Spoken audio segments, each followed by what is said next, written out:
Hello, everybody. Welcome back to the channel. Once again, my name is Brandon. I make reaction content on YouTube and Patreon. I am an acting and stage performance coach, and I've been getting a ton of requests, a ton of requests since I posted my most recent Ren reaction, and then I reposted my old Tale of Jenny and Screech reactions as a compilation.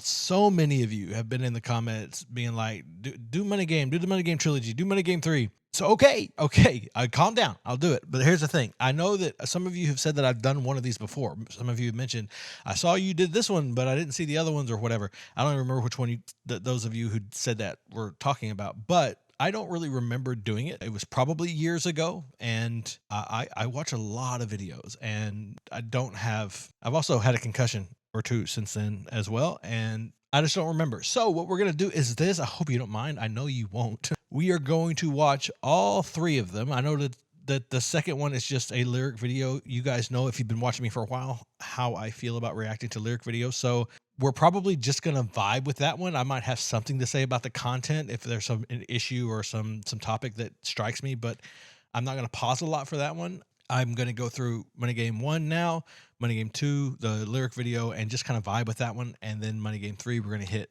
and drive it home. So I'm excited about it. And, you know, since I've been given that website where Ren and his team is so helpful with dealing with copyright strikes and stuff, so I know I can monetize these, you guys are going to get a special screen for these Ren reactions. You're going to get the screen with the big video.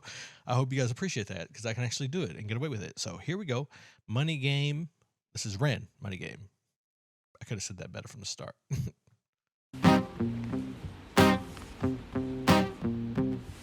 Are we strangling somebody?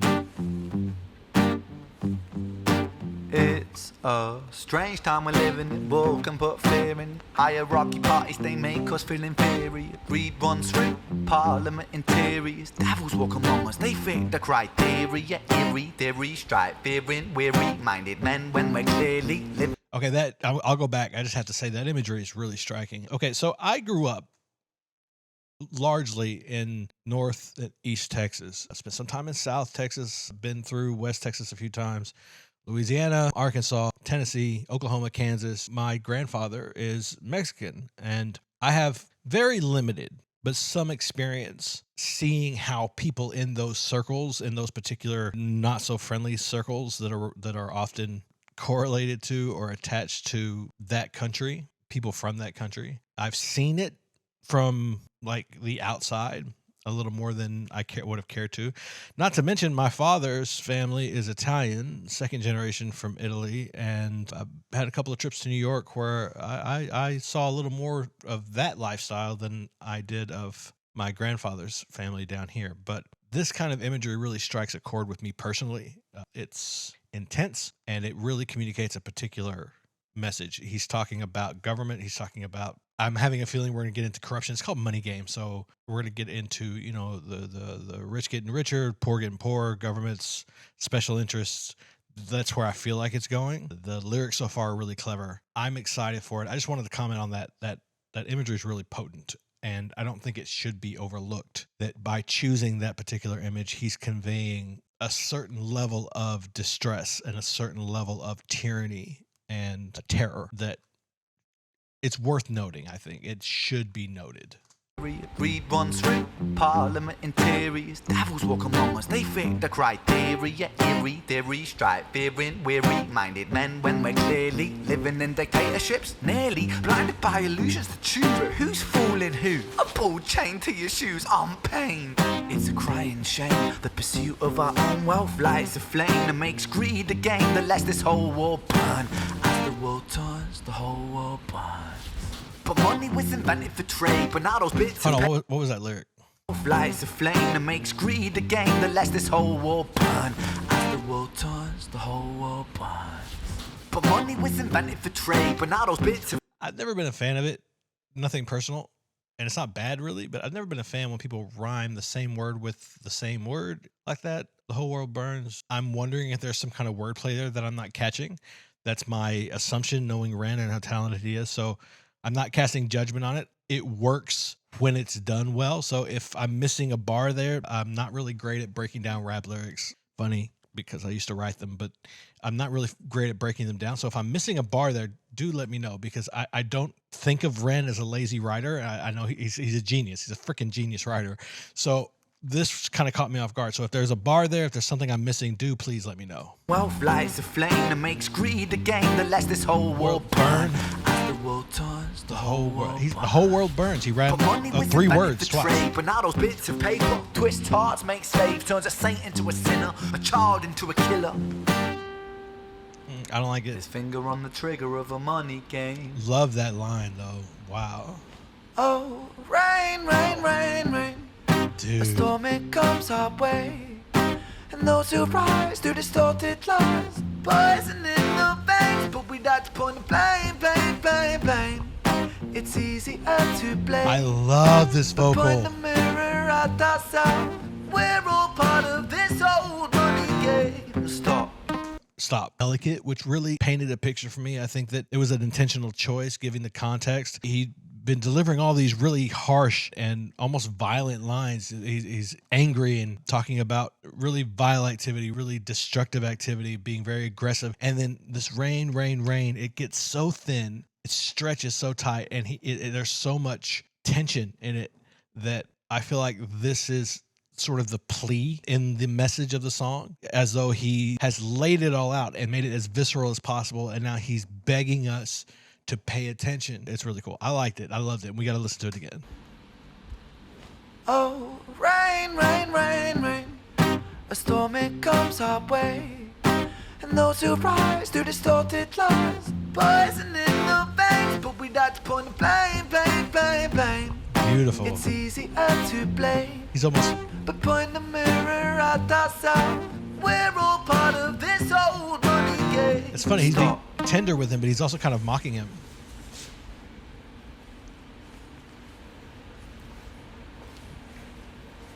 I expected him to jump right back into the next verse.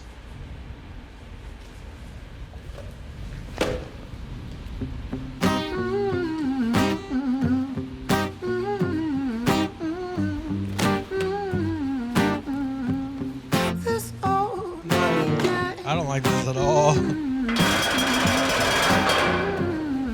If he wanted me to be uncomfortable, he did a damn good job.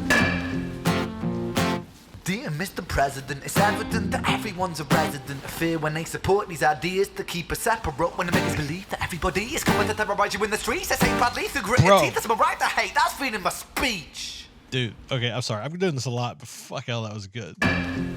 Okay, so yeah, absolutely. Everything that I see out there is centered around this idea. We have all these segmented groups of what were middle class, lower class, and poor people, now turning into just lower class and poor people, and eventually will just be a bunch of different segmented groups of poor people fighting amongst each other, because whether it's media, politicians, celebrity figures, sports stars, athletes, propaganda, just the message in the zeitgeist is that it's not the billionaires, it's not the company heads, the corporate heads, it's not the people running the country making the laws and enforcing them, it's not people setting the tax code, it's not the people controlling the medicine, controlling the food, controlling the property. It's the person who lives next to you, who looks different than you, or thinks different than you, or speaks a different language than you, or lives a different lifestyle than you. That's the person who is at fault for all of your suffering, for the fact that you don't have enough money, that you can't get ahead, that you can't rise to the level that we were promised we could rise to if we kept our heads down, kept our mouths shut, played by the rules, and worked hard.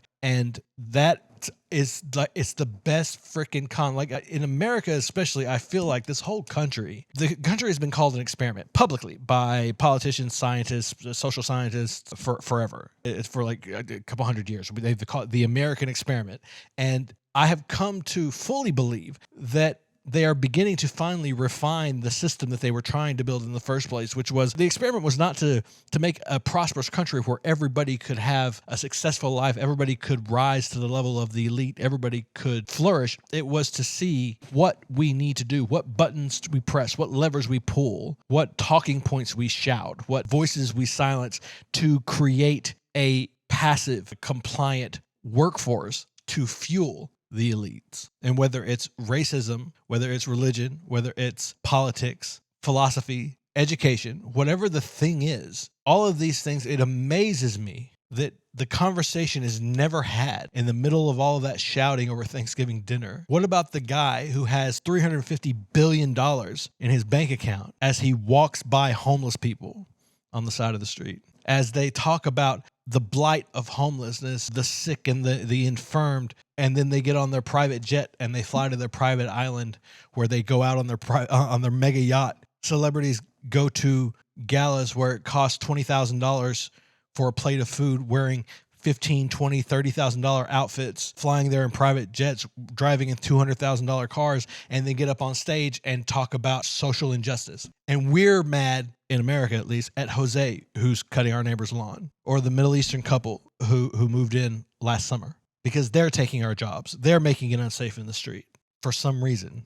That's where we are. It baffles me. This is going to be a fun one to read the comments on, I think.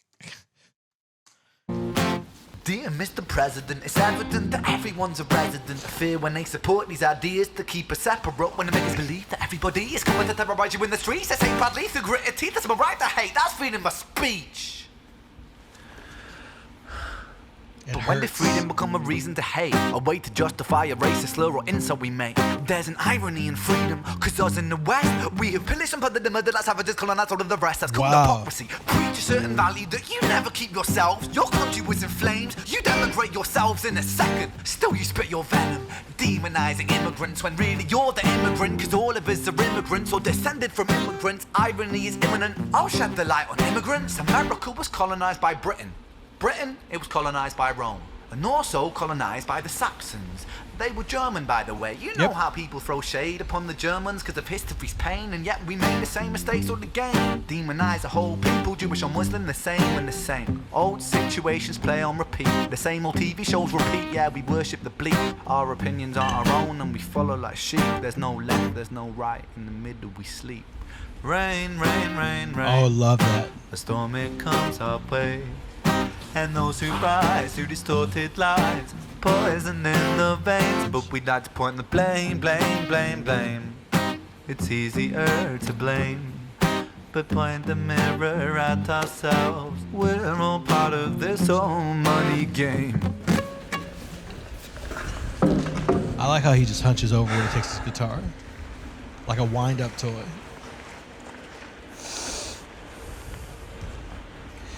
Huh. No. No, I get it. I get it. This whole money game.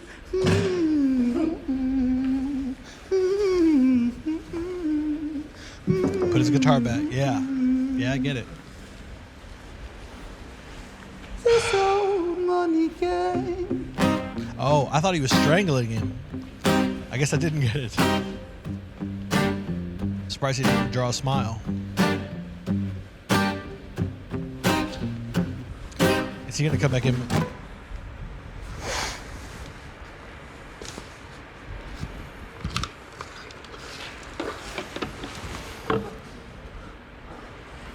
Nah, it's for you, mate.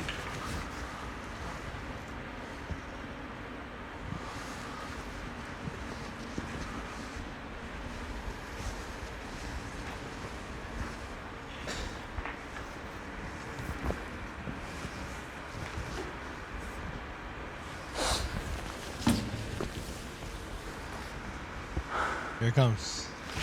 Give me something. Oh, I really want you to talk because I don't want it to be over yet. Damn, Red.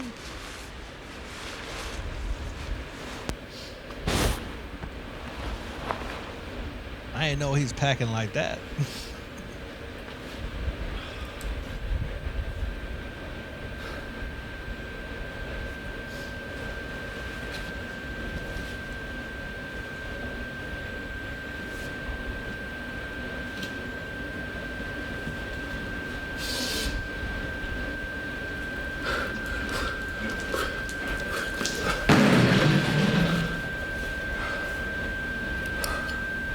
Nice job with the water. Maybe. Nice job. Very well done. The water looked a little viscous. It didn't look like water. You know what I find crazy about that one? Interesting about how it affected me is that I made my comments. I saw what was going on. I was made to feel distressed. I was made to feel uncomfortable. I was made to feel a little angry. I related, and then for some reason, when it went black, when the screen went black, all of a sudden I had this massive pit in my stomach. I don't know if I can explain this very well in the limited amount of time that I have here, but Ren has a very particular skill when it comes to storytelling. The things that he does are incredibly deliberate, and this is true of most really good storytellers. You talk about really great directors over throughout the past. These people had a similar gift, and it's just being able to visualize something, put it together linearly or non-linearly, however it best suits the story, the message, and then communicate it in such a way, layer it, decorate it, and present it in such a way to as almost control. I wouldn't use the word control really, but to at least to guide their audience emotionally, hold them back when they don't really want them to break yet, and then lower the hammer when it's time. Being able to lay that carrot out there and just keep it just out of our reach throughout the story, and then slam the gate shut behind us. He's very, very good at this. So that was great. I'm going to jump right into Money Game 2. We're just going to vibe with it. I will see you over there for that one. Be kind to each other. Be kind to yourselves. Be kind to me if you can find it within yourself to do so. And let's get into Money Game Part 2, the lyric video. The content's going to be really heavy. I can feel it already. Shit.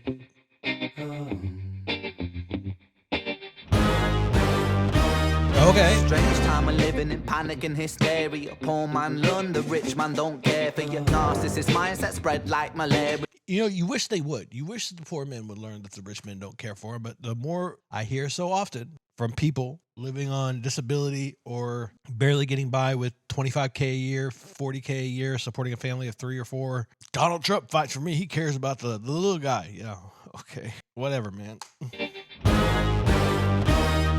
Strange time we're living in panic and hysteria. Poor man learn, the rich man don't care for your narcissist mindset spread like malaria. Yo, he's flowing on this beat. I'm sorry, guys. That time the beat took me and I couldn't focus on the lyrics. Like he's riding this thing, dude. He's riding that pocket. Panic and hysteria. Poor man learn, the rich man don't care for your narcissist mindset spread like malaria. Sit back and watch the show.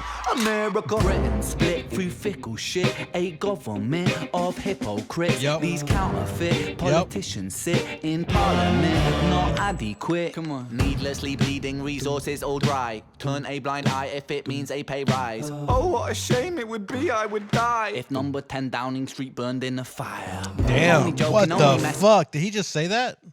Yeah, I would die if number 10 Downing Street burned in a fire. Only joking, only messing, don't be stressing. I'm a peaceful adolescent, there's no need to be unpleasant. Write my thesis in a rhyme scheme to analyze the brain. Did he get in trouble for that? Trigger of a money game. Oh, rain, rain, rain, rain, rain. A storm it comes our way. And no surprise to distorted Fuck lies. you. Sorry, I saw Donald Trump. It's just a reaction. It's involuntary. Blame, blame. It's easier to blame.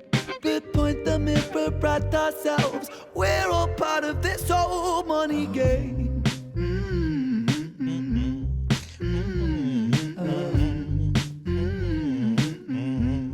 This old money game. Yo, this is a vibe, y'all. Why did the last one did hit like this?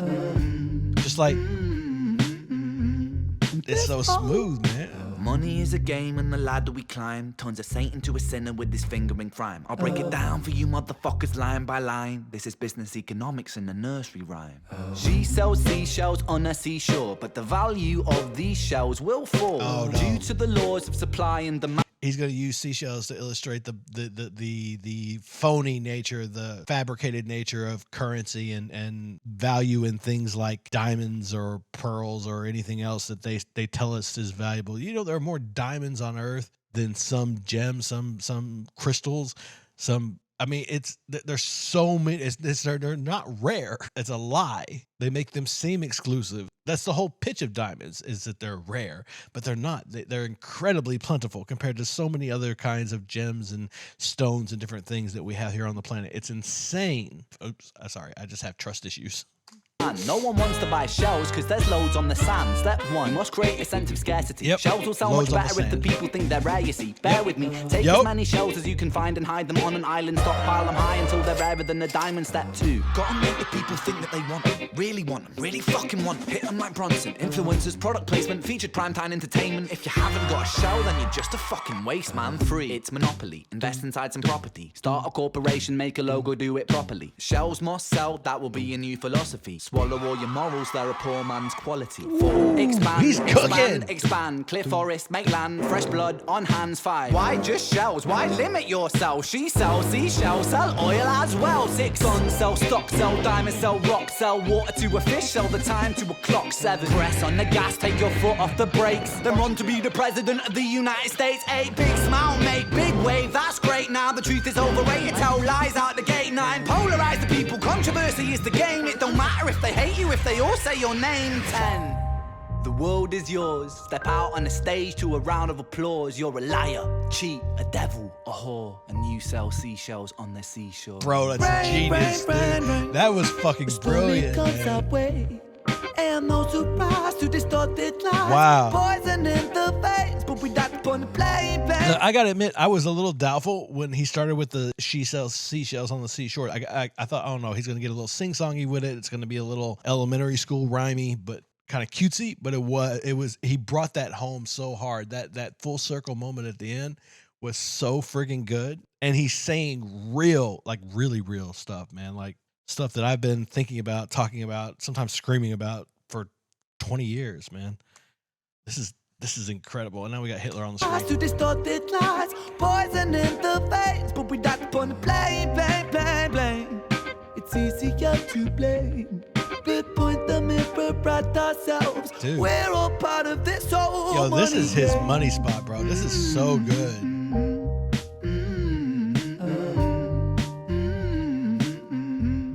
This old money game.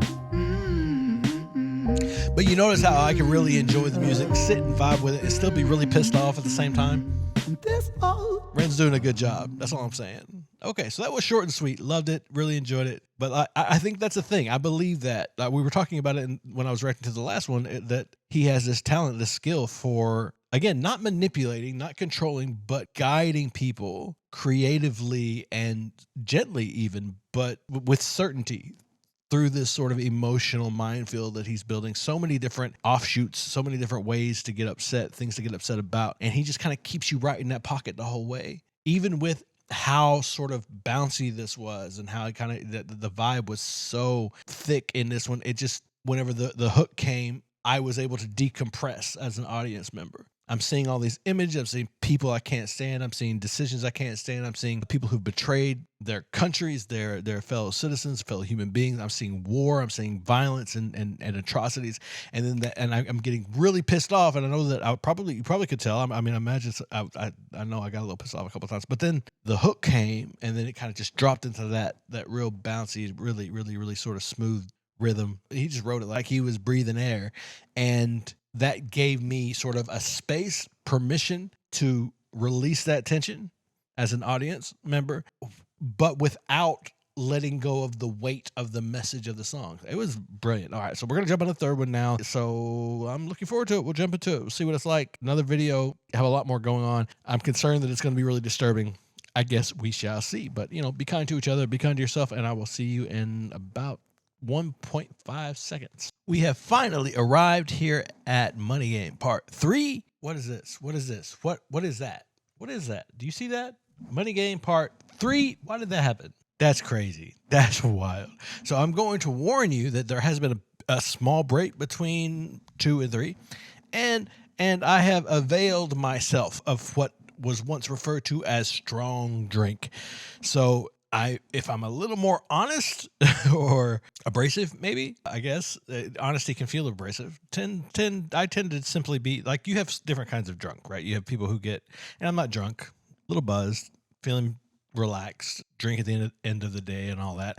But you have different kinds of drunk, right? You have happy drunks, you have angry drunks, you have sad drunks, like depressed, melancholy drunks, and then you have like the super sad, crying in their beer kind of drunks, and then you have like the really friendly to really friendly drunks.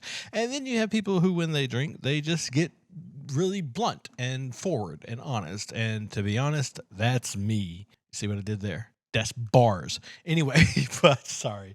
I think it's because I hold back so often because I'm so aware of everybody else's perspective and how everybody else feels and what everybody else thinks, and not wanting to impose on anybody or insult anyone or make anyone else feel lesser than or dumb or whatever, that I keep things in. Basically, if you thought I sounded like a know-it-all before, you might be in for a ride. I'm just saying, prepare yourself. No, it's not going to be that bad. You're fine. I swear it's going to be okay. Anyway, this is Money Game, part 3, trois in French. And I'm still doing 2 fingers. What the hell is going on? What is that?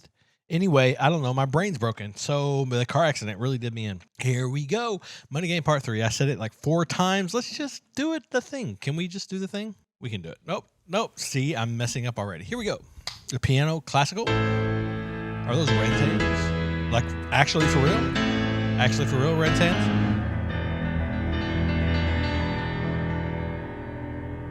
That would be cool. Can he play like that? I know he's a great musician, but that's another... It's like ballet versus hip-hop, right? Or...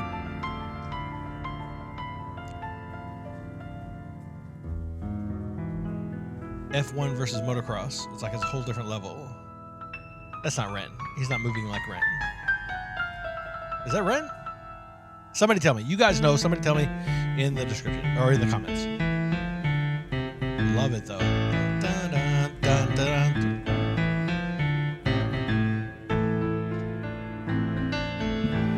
Did you guys know I used to make rap music? I did. It was a passion of mine for a little while. Mostly the writing. I'm a lyricist. Love it too. Love it. But I always felt like I was too white. Is that crazy to say? But that's what I felt like. I felt like I was a poser.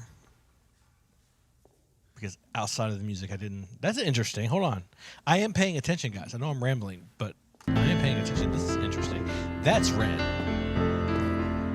There, sitting at the piano. Was he sitting at the piano the whole time, or did they pull a switcheroo? Bait and switch. Because that's Ren there, right? Standing up. I can tell by the way he's walking. His gait. And his faux instability. It's very familiar to me. Familiar. That was interesting how he was replaced by someone else with the same head garb. Same suit. Loosen the ties that bind, my friend. Okay, I'm going to say something. I'm going to stop really quick here. I know that you guys are like, oh, no, don't stop us too early. But I have had a lot of comments and conversations with several of you about Ren's acting ability. And I may go into detail about what I mean some other time in a video. I'm not going to engage in comments anymore. I've tried that.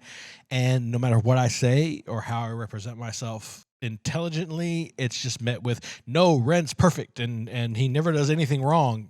Whatever. I can't argue with that. That's just zealotry. It's just kind of some kind of, I think I used the word deification that I left a comment. Maybe I shouldn't have. To the person I replied to and said this to, I feel like I auto-apologize, but I don't really kind of want it because I feel like I was right. But I think I said something like, the way you're talking about Ren and about how he's perfect and everything he does is great and he doesn't need to do anything different, and he doesn't, if he learned different things, it would make him not him and all this stuff. And I'm like, I think what I said a lot of things, and then I ended it with what you're talking about, the way you're talking about Ren is not admiration, it's deification. Like you're speaking of him as though he's not human. And I'm telling you guys, as an artist, not nearly on the level of Ren now, on the level of Ren a few years ago before he blew up, maybe. I'm telling you, as an artist, there is nothing more damaging to our sense of accountability, self-identity, worth than someone refusing to see imperfections. We need people to see imperfections, because without people seeing imperfections, we can't improve. Because there's one truth about performance artists.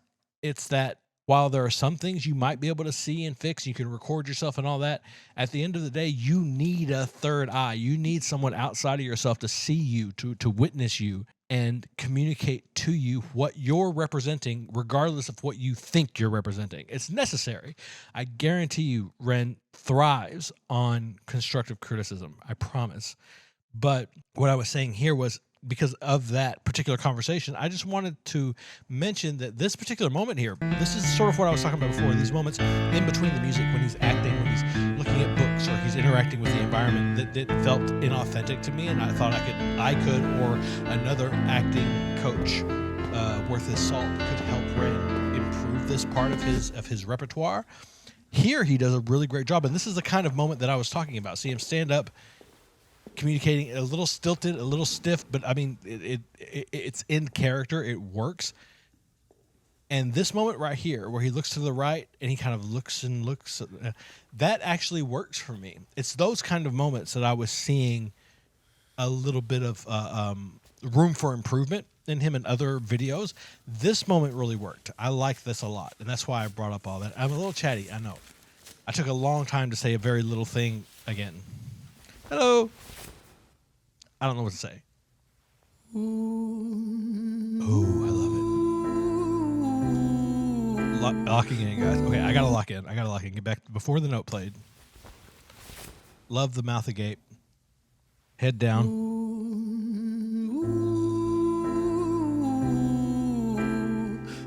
Fix-a-do. We're back to Violet's melody. Some modulation on Violet's Tell's opening melody. Darker. Oh, now it's changed. Oh God, that felt so good. Okay, look, guys, I'm neurodivergent, okay? I feel music sometimes. Listen to this.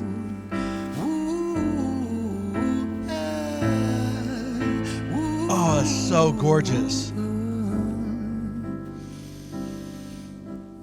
Let me tell you a story about a boy named Jimmy. 1 year old and his first words were mine, gimme. 2 years old he was walking, 3 years old walking quickly. 4 years old he was running round the pavements of his city. 5 years old and his daddy told him, listen here son, you gotta learn to be a man. A man, he works for what he wants. 6 years old and he's reading, writing, top of the bunch. And when he's 7, his progression made him student number 1. 8 years old and he's praised for unusual grades. 9, his parents paid for private school to nurture the flame. 10, 11, so already 12, I kind of wanted to 13, say this really quickly, because if I don't, he's going to say it, it's going to get clear, and I'm not going to get any props for having like sussed it out early. But obviously at this point, I wanted to stop it a couple of lines ago, but I felt like I'd already done it too much. We're talking about someone who, this child, I forgot his name, but this child who very early on, through the loving words of his father, and that's sarcasm, by the way, learned really quickly that his entire value as a human being, everything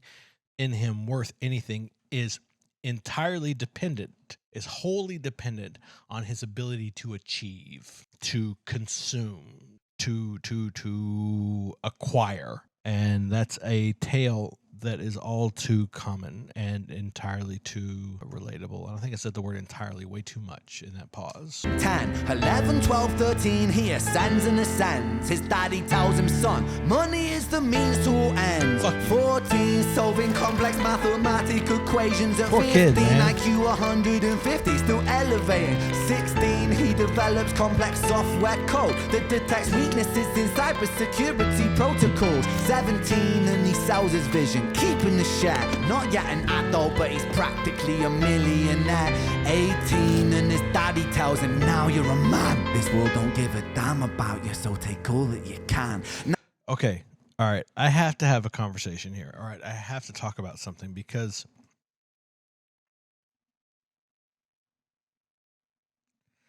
I have an issue. I have an issue with this conversation here, that now the world doesn't give a damn about you, right? Take all that you can. This is what we're taught. And I mean, from the time we're teeny itty bitty little toddlers, there's this Instagram post, or maybe it was a TikTok or a YouTube short, I don't remember, but a short video right, vertical, that show this young boy, maybe 2 or 3 years old, standing still as a young girl, same age, about the same age anyway, stood in front of him and was like, and she kept biting his arm. She bit his arm like 4 or 5 times, and someone's videoing, like one of their moms, I would assume, is taking a video on her phone. And this little girl bites the kid on the arm like 4 or 5 times, and he's just standing there looking at her like, I don't know why this is happening. Why you're hurting me? And nobody's saying anything. The parents aren't stopping her. He finally, after like the 3rd or 4th bite, steps away, walks, does a little turnabout, picks up a chair, and intends to hit the little girl on the head with the chair, or anywhere. Maybe not on the head, but he picks it up over his head. And he's going to hit the little girl with his chair. And when he picks up the chair, both the moms, because you hear 2 voices, scream, "No, don't do that, don't do it!" And they get onto him. They gripe at him for intending to hit the little girl, to hurt the girl, while they said nothing as she was biting him on the arm. And it seems like a little thing. And for people in my generation, I'm 42 years old. I'm an old man. And for people in my generation, that feels, even to me, as I say this and as I sort of like rail against the idea, it feels normal to me. Because it's a little girl. In my brain, I have been programmed so consistently and so effectively that it doesn't matter if she hurts that little boy. That's not important. What's important is that he learns that he's not to harm the little girl. And that sounds accurate, but wouldn't it be better if we taught everyone not to harm anyone? The problem, I told you I've been drinking. Look, I've refilled. I have actually gone back for, I was going to say seconds, but it's actually more like fourths. I warned you of the honesty. Here's the deal. I usually avoid these kind of topics, but I'm just not in the mood right now. So I'm going to get into it because this is what he's addressing. The problem is that we villainize young men, 16, 18, 20-year-old, 24-year-old men. We villainize them for being victims. Some men are evil. Let's not get it twisted. Some men are wicked. Some men enjoy inflicting pain. But most young men have simply been taught that nobody gives a shit about them. Nobody cares. I've been taught this, and I'm trying desperately to unlearn it. And what makes me like endlessly frustrated is that I'm not allowed to show empathy to a young man who's gone astray. A 20-year-old man is saddled with so much accountability, way more accountability than he is prepared to handle. All he knows, in general, again, these are all general statements. Obviously, there are some people who've had great experiences and have still come away with really horrible outlooks on life and really still treat people really horribly, even though they've seen people suffer. They've seen the other side of the equation and they still choose the evil, harmful path. That's a thing. But there are exponentially more young men who are 16, 18, 20, 24, in that range, maybe even up to 26 or 28 even, who have simply never been shown or taught that they are worthy simply for existing, that they deserve kindness and appreciation and care and companionship and empathy simply by the fact that they exist, like all humans should be afforded. Please understand that I am keenly aware, as much as someone from the outside can be, right? I'm not claiming to be able to completely understand the female experience. But as much as someone from the outside can be, I am aware of the struggles and the difficulties and the downright abuse and oppression that women have suffered and still suffer to this day, even in advanced, quote unquote, advanced societies, civilized cultures like, again, I use air quotes, like ours. I understand, but it's not a zero-sum game. Me acknowledging the plight, the victimhood of a 20-year-old man who has been brought up in a situation where the only way he could survive was to harden and hate and adopt ideologies that aren't even his own. Me showing empathy to him is somehow seen as complicit, as me being complicit. I'm sorry, I've been drinking, okay? I can't say that word. I know what it is, but I can't say it. But me just saying that we should give him some grace.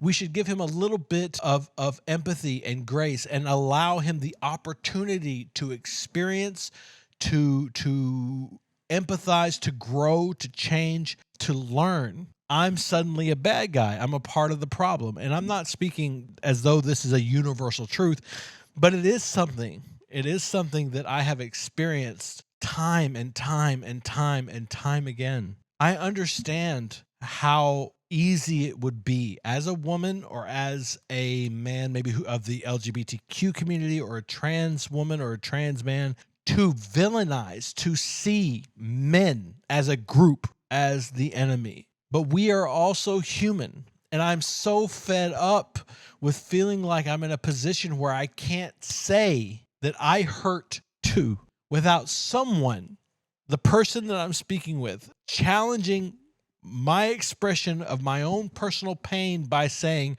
what about her? How dare you? Why are you focused on your pain? Because it's my pain. I don't understand why that doesn't make sense. That's why we focus on it, because we hurt. And I've been in situations where a innocent and honest gesture from me was received with suspicion, anxiety, even fear by a woman.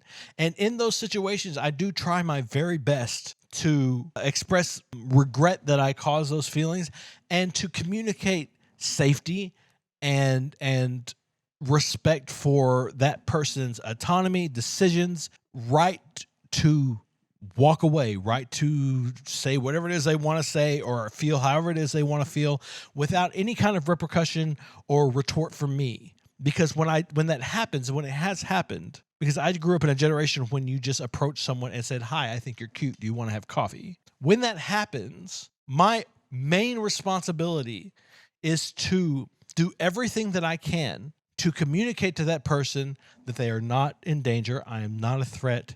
And I have no problem respecting their feelings, respecting that they've been traumatized, that something in their life, some experience has caused them such pain that even a mere hello from a person who looks like me can be traumatizing. And it breaks my heart. It breaks my heart to know that I have at times been the cause of someone reliving a trauma that I didn't know they had experienced. I can't, looking at those situations, however, I can't find blame for myself. I interacted with someone. This has happened in the past. I've just saying hello, paying a compliment to someone, a simple compliment. Your hair looks nice. You're really pretty, whatever. I mean, I probably never said you're really pretty because that's kind of lame, but something along those lines, a genuine, innocent comment. You have lovely eyes, something like that. But because the person that I was speaking to had experienced a trauma, and because we're strangers, I had no way of knowing they'd experienced this trauma. But because they had experienced it, they saw my advance, my compliment, my even communication, my approach with a smile, as friendly as it could be. They saw it as a threat and it injured them. And that breaks my heart. In that situation, all I can do is my best to minimize the hurt. But in communicating this, I'm, from my experience, not even allowed to acknowledge that those moments are traumatic for me. I acknowledge her struggle and the trauma that woman went through, or those that women in general go through when they experience things like that, when that is a daily part of their life. I acknowledge that. I don't understand why acknowledging my pain lessens somehow or invalidates hers or theirs. I'm human too, I feel pain when my innocent and harmless action causes injury to someone else emotionally. That causes me pain. There's a part of me that is traumatized in that I have caused another human being pain, injury, trauma without intention. That's traumatic for me. But there's also the part of me that then panics because a simple word can turn me into a villain in the eyes of everybody in that public space who doesn't know me. I'm fearful of that at times. So people ask, why do you still talk to people? Why do you even approach someone you don't know and say, "Hi, I think you're pretty. Can we have coffee?" Because I yearn for that connection. And there are other people out there, men and women alike, homosexual or heterosexual alike, who also yearn for that connection. And I refuse to give up on the possibility that I might find that connection. But to hear these words out of Ren's mouth, let's hear him again. And I know, but he's practically a millionaire. 18 and his daddy tells him, now you're a man. This world don't give a damn about you, so take all that you can. This world don't give a damn about you, so take all that you can. There you can. I have had conversations with women that I thought were my friends, people that I'd known for a time, where I communicated a scenario in which a simple interaction, an innocent interaction, caused someone else stress, right? Caused someone else to feel anxiety, even to panic, and how that was frightening for me, how it was confusing for me and painful for me. No blame at all. Obviously, when that happened to me, not to me, and even now I'm censoring myself. When that happened, when I experienced that moment, that person that it happened with, that moment happened between us, she had obviously at some point experienced a trauma or multiple traumas that damaged her and has distorted or inhibited her ability to feel safe. And that's tragic. And I acknowledge that, and I empathize with that, and I feel so sad. I feel broken about that. Why can't I also say, while she did nothing wrong, and she deserves all the love and compassion and empathy and care, consideration that a person can muster, while also acknowledging that those moments are that experience, and there's one particular in my mind, I think you can probably tell by now, but that experience was also emotionally painful for me when I expressing the situation to these people that I thought were my friends, and said it was traumatizing for me. It was scary and confusing. I got silence, and then one of them said, "Why are you thinking about you? What about her?" And I agree. I give her, that woman, that poor woman who apparently had gone through something very terrible in her life at some point, never saw her again, never knew her before.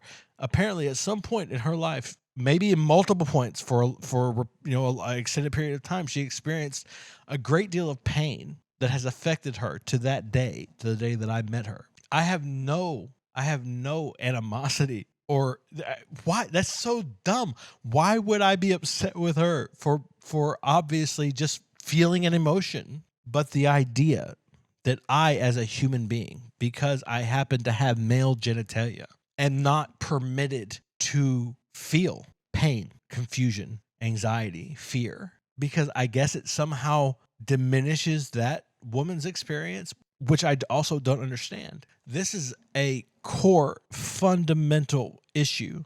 The pendulum swings so far in both directions. You have people screaming on one side about how women are this and women are that, and you have people screaming on the other side that men are this or men are that, when we're all just human. We all, any gender, any non-gender conforming identity, has the potential to be remarkable human beings with great empathy and impact and a positive force, and they also all have the potential to be horrible human beings. I think you can probably tell this has struck a personal chord for me. Maybe I shouldn't drink when I do these things. I don't know how much of this I'm going to leave in. All I know is that statement, that it hits such a strong chord inside of me. The world don't give a damn about you, so take all that you can. The fundamental mentality of men, males, men, if you want to look at it as gender as a construct, men, right? Which I believe it's a construct, by the way, just to clarify. I do believe that sex is biology, but it's also not binary, and gender is a construct, 100% societally defined. But if you want to look at it as a male construct, men, not as male, and men, it is ingrained in us, at least in the West, that our entire value as a human being is conditional on skill, on provisions, on resources, on the ability to acquire, to protect, to provide. And for 10 years of my life, I gave up trying to meet a woman, trying to meet a partner, because I was not financially attractive. And that idea was so ingrained in me that I relegated myself. I acquiesced. I gave in to the idea that I have nothing to offer. It doesn't matter how kind I am or how supportive I am or how empathetic or intelligent or aspirational or ambitious I am. If I don't have, and I don't have the means to get, then I'm worth nothing. I've only recently begun to disamuse myself of that idea, and it's not easy. It's still buried very deep inside of me.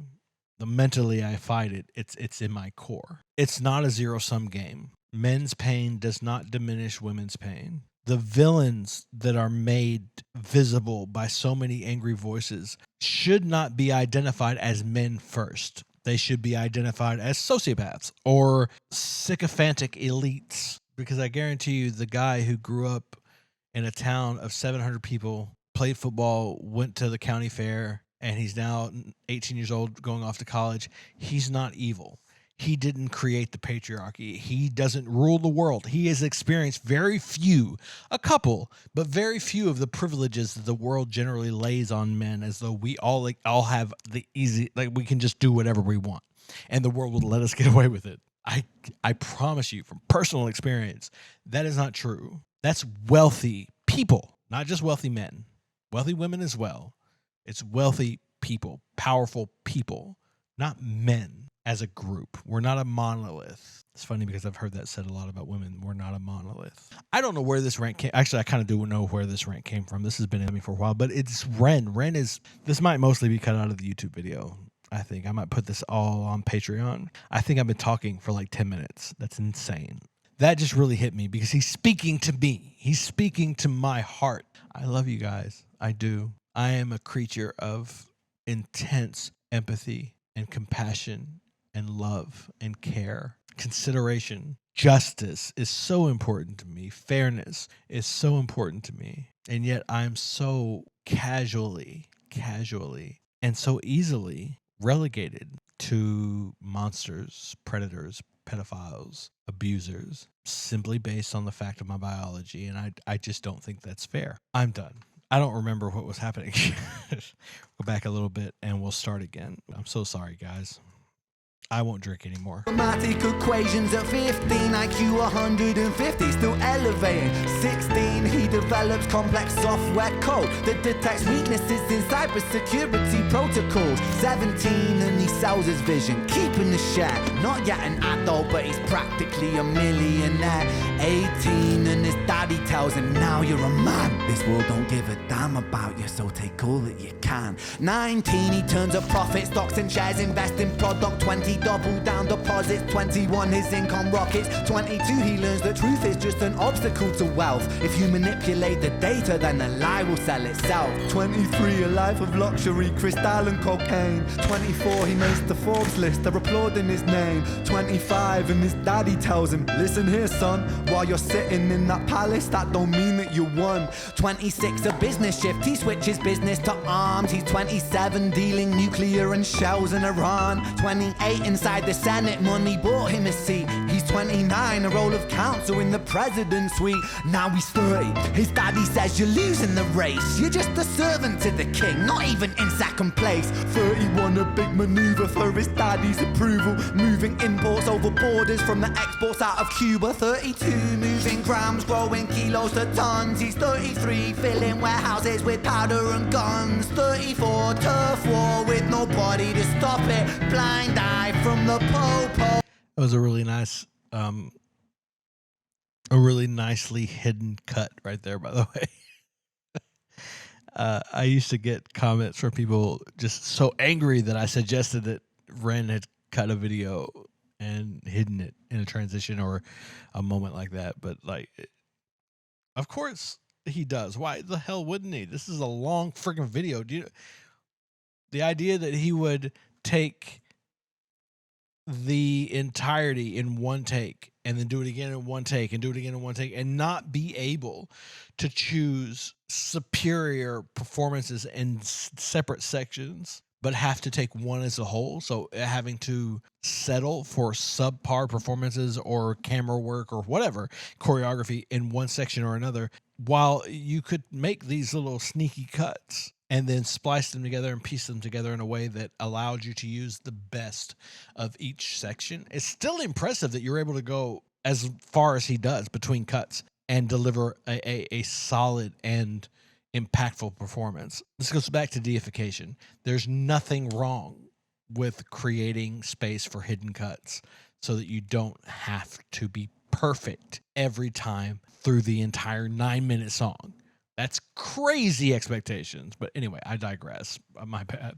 Knows the tons, he's 33, filling warehouses with powder and guns. 34, turf war with nobody to stop it. Blind eye from the po-po inside of his pocket. Yeah. Sneaky cut, man. 35, he gets the call. I'm sorry, son, but it's your father. Had a heart attack. Just really quickly, I want to say that the switch in the tonal quality of his voice there communicates an increase in sincerity, an increase in authenticity, less performative, which tells me that we're about to jump into something a little more emotionally impactful and more something that's going to be more real to this character than the stuff that we've talked about so far. 35, he gets the call. I'm sorry, son, but it's your father. Had a heart attack. I'm sorry, he's gone. 36, getting like that. pissed off, abusing his product. 37, eyes glazed, disposition demonic. 38, with a prostitute, a moment of passion, heating up a silver spoon and then chasing the dragon. 39, getting reckless and hungry for power. Daddy's words are still driving him to kill and devour. Makes a move against the cartel, but the strategy's flawed. They retaliate and leave him in a hospital ward. A bullet buried in his vertebra and one in his leg. The doctor sighs and says, I don't think you'll be walking again. Fuck. Love all the way. Also, the costume change that happened abruptly and just off camera. That was great. Just wonderful filmmaking. Great filmmaking.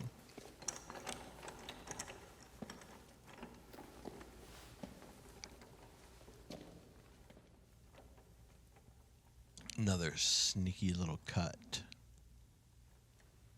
Now angry, bitter. Oh, that's so cool.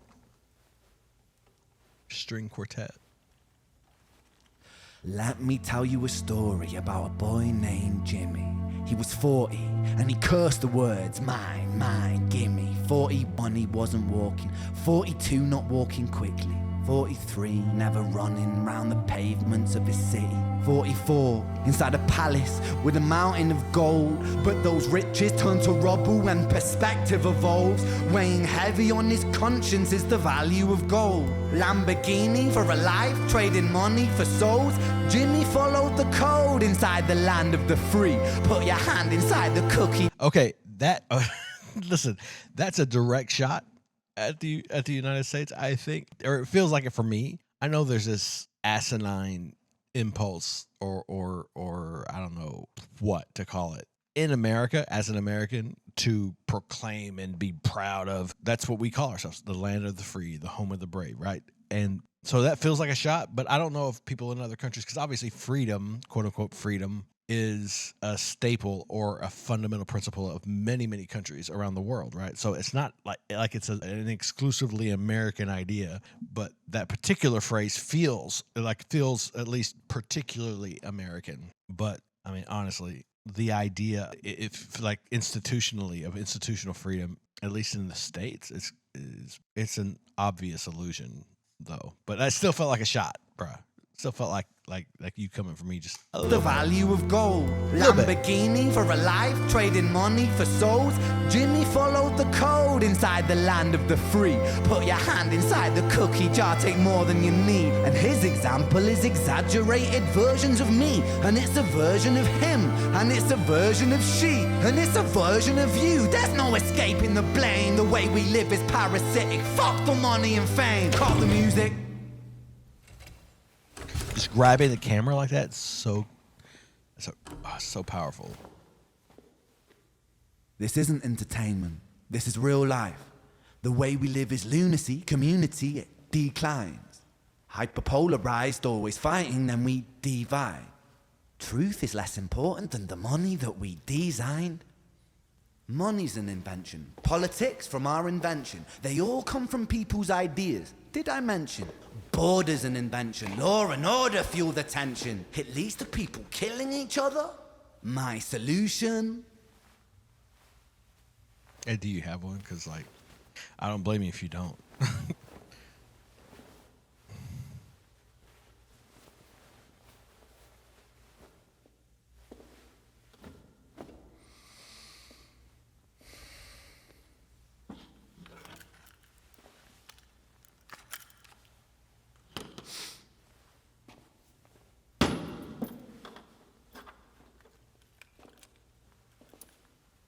Everything is subject to change.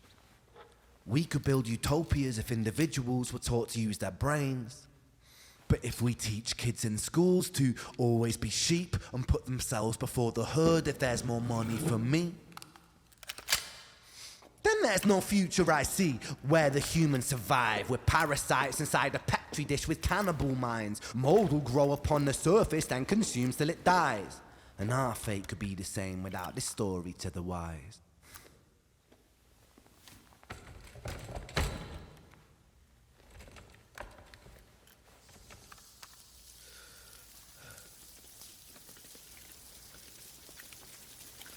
"45. Jimmy comes home out of the rain, soaking wet upon a wheelchair, drinking again. He is everything he wants, he is fortune and fame. He's a fortunate fool with an unfortunate fate. With a 45 caliber aimed at his brain. 45 a fitting number cause his age is the same. Here's the words of his father, it's such a damn shame. Then he presses on the trigger of a money game. Wow. So that last image is really powerful. The specific story isn't important, right?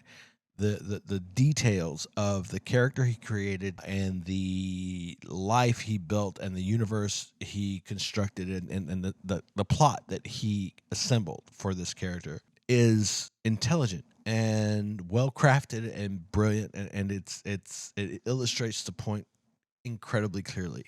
But in reality, the story is irrelevant because the theme is reality. Like, he's not inventing or creating a fictional obstacle. He's not doing that. What he's doing is elucidating on a real life, incredibly present, common, pervasive, destructive, and designed, like constructed, intentionally applied tactic, tool, system that is weaponized. It goes so many places because the story that he chose. You think that the people in power really don't want people like the one he was talking about, like the man he was talking about, to exist? They want that because it keeps the wheels turning. It keeps money moving. It keeps poor people poor. It keeps rich people rich. It keeps the justice system fed. It sparks and feeds, edifies systems of control. It breeds animosity and hate toward individuals who are also simply victims of the same story. It's a design. And this last video is such a poignant and relatable, honest representation of an example of one path, one story, one plot, one life that is affected and damaged, subjugated, imprisoned, and then ultimately extinguished by that system. I don't know what else, because I don't have any answers. Like, there are obvious answers that seem impossible, but as to practical steps, things like, are there solutions? Not as long as people with unlimited resources continue to use those resources to leverage people who want unlimited resources into shaping the system in their favor. And not as long as people like me, and potentially, I'm assuming most of you who don't have those resources, either refuse, are unwilling, unable, or simply not aware enough to see that we are not each other's enemy. Whatever our policies, our politics, or our opinions, we are not each other's enemy. We're not each other's enemy. Anyway, that was the Money Game Trilogy. I hope you guys enjoyed it. I had a good time. I'm sorry if I got a little honest, talkative. Surely I got talkative. A lot of that probably won't end up on YouTube. It's just a deep subject, and a lot of it touched me on a very personal level. But at the end of the day, I hope that you enjoyed the video, that you got something worth having out of my rambling, and that you enjoyed yourself, because what else is there? All that being said, please remember, oh, wow, that was crazy. All that being said, please remember to be kind to each other. And most importantly, to be kind to yourself, because God knows not everyone else will be. I'll see you next time, guys.